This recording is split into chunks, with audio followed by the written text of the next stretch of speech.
اعوذ باللہ من الشیطان الرجیم بسم اللہ الرحمن الرحیم۔ انسان اس دنیا میں کیوں آتا ہے؟ انسان اس دنیا میں کیا کرنے آیا ہے؟ انسان اس دنیا میں کس طرح سے اپنے ارد گرد کے ماحول میں رہ سکتا ہے، رہنا چاہیے؟ انسان کی زندگی کا مقصد کیا ہے؟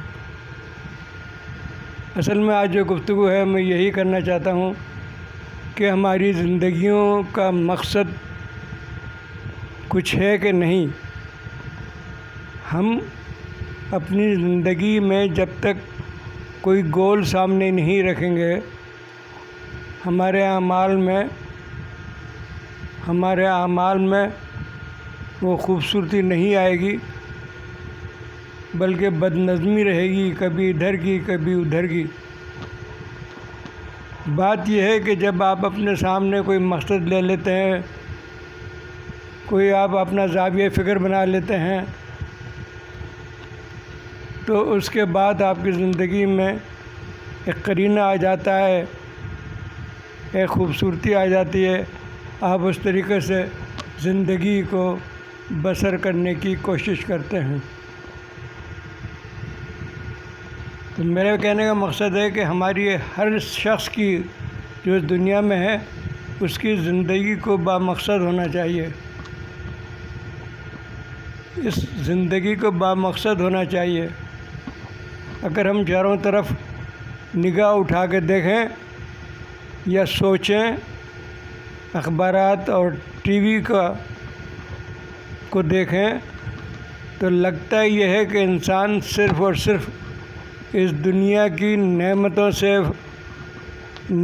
سے بہراندوز فائدہ لطف اٹھانے کے لیے آیا ہے۔ اس کی زندگی کا مقصد کیا ہے؟ ایک دوسرے سے آگے بڑھ جانا۔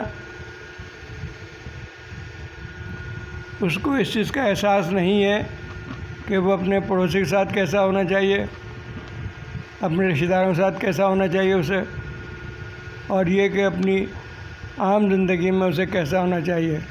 بس وہ زندگی کو لے کے آگے بڑھ رہا ہے، حل وہ کام کر لینا چاہتا ہے جس سے اسے فائدہ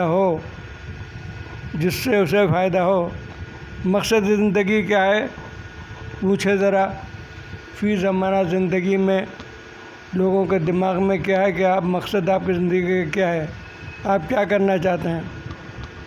زیادہ سے زیادہ لوگ یہ کہہ دیتے ہیں ہم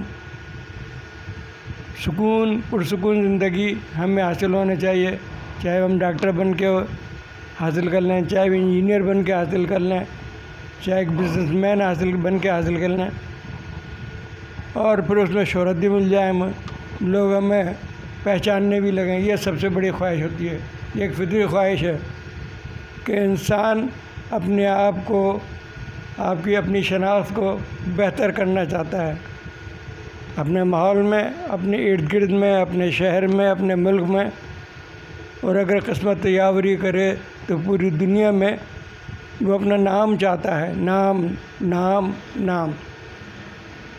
اب یہ دیکھ لیں آپ کہ یہ شہرت ایک تو دائمی شہرت ہوتی ہے، ایک عارضی شہرت ہوتی ہے۔ دائمی شہرت کیسی ہے؟ یہ نیک لوگوں کی دائمی شہرت ہوتی ہے۔ جتنے دنیا میں نیک لوگ گزرے ہیں ان سب کے متعلق دنیا جانتی ہے، یاد رکھتی ہے۔ سب سے اچھے نیک لوگ تو ہم پیغمبر کہتے ہیں انہیں، لیکن اس کے بعد میں جو لوگ ہیں وہ اللہ والے یا ولی اللہ کہلاتے ہیں۔ ہمارے ملک میں بھی ہر طرف جہاں بھی ہم جائیں گے دنیا میں، ہر جگہ اچھے لوگ پائے جاتے ہیں، اچھے لوگ گزرے ہیں۔ اسی طرح سے دنیا میں آخر تک اچھے لوگ رہیں گے۔ دنیا کے آخر میں کچھ ایسا حادثہ پیش آئے گا کہ پھر اچھے کام کرنے والے نہیں رہیں گے، اور that will be the end of the world. کوئی کسی کو برائی سے روکنے والا نہیں رہے گا۔ اور برائی بالکل ڈنکے کی چوٹ آمنے سامنے ہوگی. ہر قسم کا بری بات، ہر قسم کی گندی بات ایک دوسرے کے سامنے کرنے میں کوئی مذائقہ نہیں محسوس کریں گے لوگ. اور پھر وہ ظاہر ہے that will be the end of this world. میرے کہنے کا مقصد یہ ہے کہ بھئی ہمیں اپنی زندگی کا مقصد بنانا چاہیے. اب ذرا سوچیں اس بات کو، ہماری زندگی کا مقصد کیا ہو. سوچیں ذرا. ایک تو ہم اپنی سوچ سے سوچ لیں، اپنے دماغ سے سوچیں، اپنی خواہشات کو سامنے رکھتے ہوئے سوچیں، اپنے ارد گرد کے معاملات کو سامنے رکھتے ہوئے سوچیں، تو وہ پروگرام آپ کو کہیں نہ کہیں جا کر کے اسٹاپ کرتا ہوا نظر آئے گا. یعنی وہ مقصد زندگی عارضی محسوس ہوگا، یعنی وہ پیریشیبل ہوگا، ختم ہو جانے والا ہوگا، معدوم ہو جانے والا ہوگا. جیسے کروڑوں اربوں لوگ اس دنیا میں نہیں ہیں، وہ کیا کر کے گئے، کیسے کر کے گئے، کچھ پتہ نہیں. لیکن جو ایگزسٹنگ ہسٹری ہے اس میں بہت سے اچھے لوگوں کے قصے موجود ہیں اور بہت سے خراب لوگوں کے قصے موجود ہیں. تو بات یہ ہے کہ مقصد زندگی کا مقصد یہ ہوتا ہے یا یہ ہونا چاہیے کہ ہم اپنے لیے بھی بے ضرر ہوں اور دوسرے کے لیے بھی بے ضرر ہوں. ہم اپنے لیے بھی فائدہ مند ہوں، دوسرے کے لیے بھی فائدہ مند ہوں. یہ ہے وہ بات جو میں کرنا چاہتا تھا کہ آپ کی زندگی میں ایکسپلائٹیشن نہیں ہونا چاہیے. دیکھیں یہ لفظ میرا اپنی مطالعے اور اپنی اس سے یہ لفظ میں نے اختیار کیا ہے کہ ایکسپلائٹیشن جو ہے نا یہ سب سے بڑا گناہ ہے. اب انگریزی میں اس کو ایکسپلائٹیشن کہتے ہیں، مگر اردو میں اس کو یہ کہوں گا کہ کسی چیز کو ناجائز طریقے سے کرنا، غلط طریقے سے کرنا. میں اس کا صحیح ورڈ اردو میں مجھے دماغ میں نہیں آ رہا. ایکسپلائٹ یعنی کسی چیز کی کوئی شکل ہے، اس کو آپ بڑھا چڑھا کے گھٹا کے اس طرح سے، یعنی کسی کو اس کی اصلی شکل میں نہیں بلکہ اس کو اپنی من مانے طریقے سے بیان کرنا ہے، ایکسپلائٹ کرنا. تو ایکسپلائٹیشن جو ہے نا یہ زندگی کا سب سے نقصان دہ حرکت ہے جو انسان کرتا چلا آیا ہے، کرتا ہے. معاشی نظام میں، گھریلو نظام میں، ملکی نظام میں اور بین الاقوامی تعلقات میں اگر ہم ایکسپلائٹیشن کے متعلق سوچیں گے تو پتہ لگے گا کہ پوری دنیا اس کی لپیٹ میں ہے. پوری دنیا اس کے لپیٹ میں ہے اور پوری دنیا اس کی وجہ سے تباہی کی طرف جا رہی ہے. ہر ایک دوسرے کے حق کو کھا جانا چاہتا ہے، یوزرپ کر لینا چاہتا ہے، ہڑپ کر لینا چاہتا ہے. اب اس کی زندگی کا مقصد کیا رہ گیا ہے کہ دوسرے کے وسائل کے اوپر قبضہ کرو اور اس سے لطف اندوز ہو. یہ ماحصل ہے پوری دنیا کی اس وقت قوموں کا اور ملکوں کا، چاہے وہ بڑی طاقتیں کہلاتی ہوں اور وہ چھوٹے ملک کہلاتے ہوں، یا آپ کے ایک ملک میں رہتے ہوئے مختلف نظام ہو.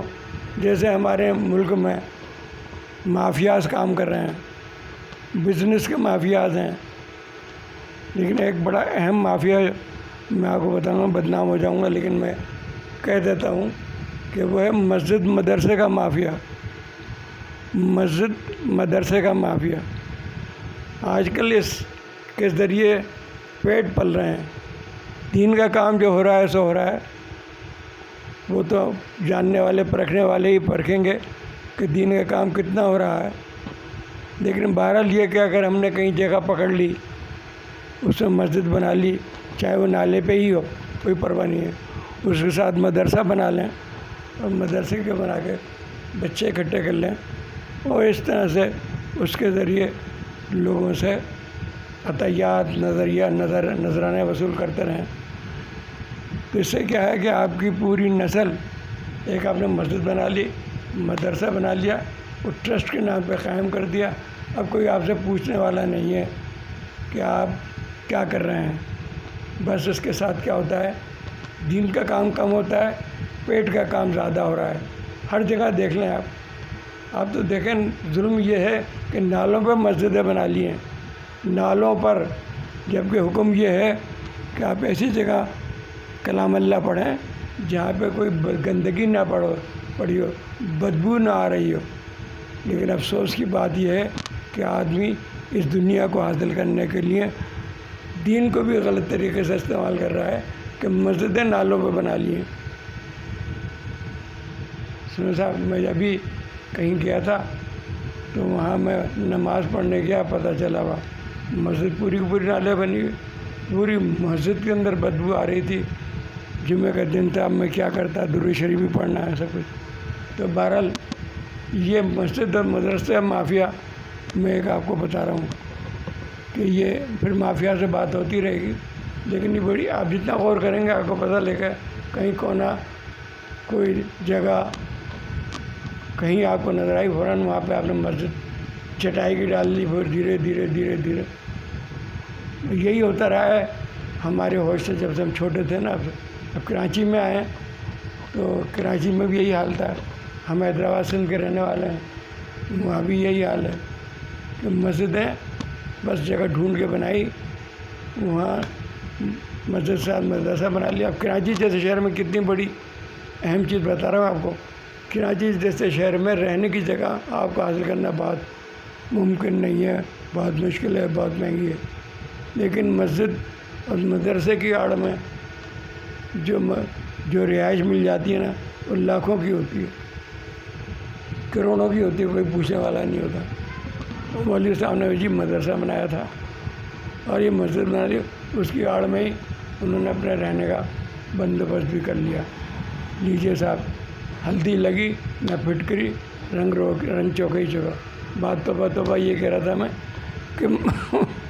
کہ مقصد زندگی کیا ہونا چاہیے. مقصد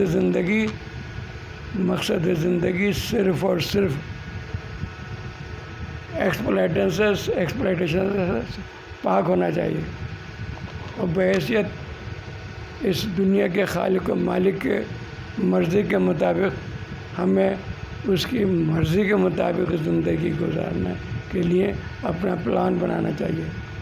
وہ جو آخری کانسٹیٹیوشن آ گیا ہے ہمارے پاس قرآن کے شکل میں، اور پیارے نبی علیہ السلام احمد مصطفیٰ محمد مصطفیٰ صلی اللہ تعالیٰ وسلم کے ذریعے جو کانسٹیٹیوشن مل گیا ہے، اور جو اس کا ایکسپلینیشن اور جو اس عملی شکل رسول صلی اللہ علیہ وسلم سے اور صحابہ کرام سے ہمیں حاصل ہو گئی ہے، وہ پورا کا پورا زندگی کا ایک نظام ہمیں دے دیا گیا ہے. اب اس میں ہم اپنے خانے تلاش کرنے کے کس خانے میں بیٹھنا ہے. یہی ہماری زندگی کا مقصد ہونا چاہیے کہ ہمیں اس دنیا میں اللہ کو خوش کرنے والا راستہ اختیار کرنا چاہیے، چاہے وہ بزنس میں ہو، چاہے وہ پڑھائی میں ہو، چاہے وہ مدرسے میں ہو، چاہے وہ مسجد میں ہو. وہاں پہ اپنے نفسانی، اپنے مالی اور دوسری چیزوں کا خیال نہ رکھتے ہوئے ہم جو ہے نا صرف اور صرف اللہ کی رضا کا خیال رکھیں. با مقصد زندگی کا مقصد یہ ہے کہ ہمارا مقصد اللہ کو راضی کرنا ہے. اس دنیا میں اللہ کو راضی کر لیں گے، یہی ہماری زندگی کا مقصد ہے. با مقصد زندگی کا مقصد ایسا راستہ اختیار کرو جس سے اللہ رب العزت راضی ہو جائے، چاہے وہ مسجد کے راستے سے ہو، چاہے وہ مدرسے کے راستے سے ہو، چاہے وہ اسکول کے راستے سے ہو، چاہے وہ بزنس کے راستے سے ہو، کسی راستے سے ہو. اس میں ایکسپلائٹیشن نہیں ہونا چاہیے، اس میں دھوکہ دھڑی نہیں ہونا چاہیے، اس میں مکر و فریب نہیں ہونا چاہیے. خالصتاً انسانیت کے لیے کام کرنا ہے، اپنے نفس کے لیے کام نہیں کرنا، اپنے نفس کے لیے اپنے کام نہیں کرنا. ہم نے دنیا کے لیے کام کرنا ہے، اپنے بچوں کے لیے کام کر کے نہیں جانا. ہم نے دنیا کے لیے کام کرنا ہے. بس یہ سوچ لیں کہ ہماری زندگی کا مقصد اللہ کو راضی کرنا ہے. وہ کس طریقے سے راضی کر لیں؟ ہم دین پر چل کر کے، اور جو اس کے تجربے جیسے مدرسہ، مسجد وغیرہ. لیکن آپ بزنس میں بھی بالکل طریقے اختیار کیے ہوئے ایسے بتائیں، اسے بتائیں جس سے آپ اللہ کے طریقے سے، اللہ کے بتائے طریقے سے بزنس کریں. اسی طرح سے اور آپ نظام چلائیں، اپنا شہری نظام چلائیں. پڑھنے کا سسٹم میں بھی یہی ہو کہ آپ آخرکار اللہ کو پہچاننے والے بن جائیں، رسول صلی اللہ علیہ وسلم کی صحیح بلندی اور صحیح عظمت کو پہچاننے والے بن جائیں. انبیاء کرام کی بلندی، ان کی عظمت، ان کی ضرورت کو محسوس کرنے والے بن جائیں. تو اس کے ساتھ ساتھ ایک بہت اہم چیز ہے جو ہمارے زمانے میں محسوس نہیں کی جاتی، وہ ہے صحابہ کرام، انبیاء کرام کے ساتھی. انبیاء کرام کے ساتھی جو ہے نا، وہ ہمارے لیے عملی نمونہ ہے جو ہم انبیاء کرام کے جانے کے بعد ان سے ہم سیکھتے ہیں. تو ہماری زندگی میں قرآن آ گیا، ہماری زندگیوں میں رسول صلی اللہ علیہ وسلم کی زندگی آ گئی، حدیث آ گئی، اور پھر ہماری زندگیوں میں صحابہ کرام کا عمل آ گیا. ان تینوں چیزوں کو ملا کر کے اختصار کے ساتھ اہل سنت والجماعت کہا جاتا ہے. اہل سنت والجماعت کہا جاتا ہے. ہمارا مقصد زندگی ہونا چاہیے، اللہ کو راضی کر کے اس دنیا میں رہنا. بس یہی بات میں آج کی ویلاگ میں آپ سے کہہ رہا ہوں.